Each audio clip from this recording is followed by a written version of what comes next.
Alors nous voici rendus à l'étape des coins sur la dernière face. Alors on a complété notre étoile avec les 5 brins et chaque brin est placé au bon endroit, c'est-à-dire que les couleurs de chaque côté correspondent avec les côtés adjacents. Donc maintenant on s'attaque aux coins.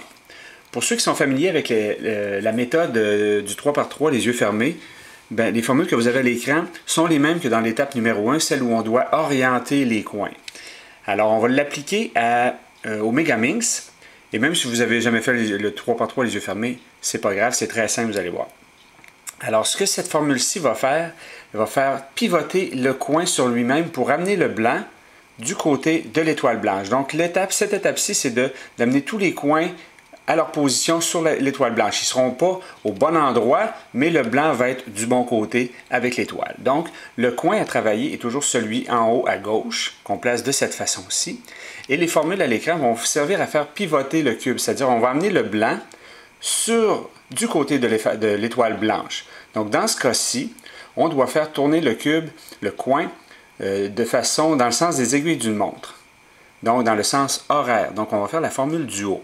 Je place mon cube comme ça, le coin blanc en haut, et j'y vais. D-, H-, D+, H+, je le fais une deuxième fois, D-, H-, D+, H+.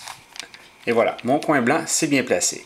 Là, on ne s'inquiète pas, il y a d'autres coins sur le cube, sur le Megaminx qui ont été déplacés, mais quand on aura complété les 5 coins blancs, tout va s'être replacé dans l'ordre, comme c'était au départ. Donc, on a notre premier coin blanc qui est réussi. Donc, on laisse le cube de cette façon-ci. Le casse-tête, on le laisse de cette façon-ci. On fait uniquement tourner la face blanche pour amener un nouveau coin à travailler ici en haut à gauche. Donc, encore une fois, celui-là, je vais avoir à le faire tourner dans le sens des aiguilles d'une montre, dans le sens horaire. Alors, je le place comme ça et j'y vais D-, H-, D+, H+, une deuxième fois, D-, H-, D+, H+. Le coin s'est placé. Alors, j'en monte un nouveau, celui-ci. Alors, encore une fois, c'est dans le sens des aiguilles d'une montre. Alors, le sens horaire, D-, H-, D+, H+. Une autre fois, D-, H-, D+, H+. Et voilà, le troisième s'est placé. Alors, je monte un nouveau coin. Encore une fois, c'est dans le sens des aiguilles d'une montre. Logiquement, si je le fais une fois dans le sens des aiguilles d'une montre, le blanc va venir se placer ici. Juste pour les besoins de la vidéo, je vais faire 2 fois dans le sens anti-horaire, c'est dans le sens inverse des aiguilles d'une montre. Donc, le blanc va monter sur le dessus, puis je vais refaire la formule une nouvelle fois pour venir le placer. Vous allez bien voir. Alors, j'y vais avec la formule anti-horaire. H-, D-, H+, D+, H-, D-, H+, D+. Vous voyez, le blanc est venu se placer sur le dessus parce que j'ai fait tourner dans le sens inverse des aiguilles d'une montre. Alors, je vais encore faire une fois la formule anti-horaire dans le sens inverse. Il va finalement venir se placer avec les autres blancs. Alors, H-, D-, H+, D+, H-, D-, H+, D+. Et voilà. Les coins sont encore dérangés à droite, mais vous allez voir, on va faire notre dernier coin blanc ici, et tout va se replacer comme c'était au départ. Alors, on va le faire ici dans le sens inverse des aiguilles d'une montre.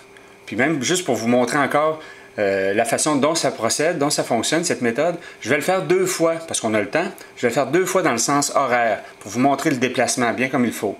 Alors, je le fais une fois dans le sens horaire, D-, H-, D+, H+, D-, H-, D+, H+. Mon blanc est descendu ici. Maintenant, je le fais encore une fois dans le sens des aiguilles d'une montre pour venir le placer avec les autres. D-, H-, D+, H+, D-, H-, D+, H+. Et voilà, mes 5 coins blancs sont placés. Le reste de mon Megaminx est intact. Celui-ci, en fait, il y a un collant jaune qui s'est déplacé. Vous l'avez peut-être remarqué depuis le début, il en manque un. C'est pour ça que même avec j'ai pas tellement d'expérience sur le Megaminx, mais j'avais pas vraiment le choix de faire ça rapidement parce que mes collants sont pas de très bonne qualité. Et je suis en train d'en perdre plusieurs. Alors, c'est ça pour l'étoile et les coins. Dans la prochaine vidéo, on va orienter les coins, c'est-à-dire les placer aux bons endroits pour finaliser le casse-tête. À tout à l'heure.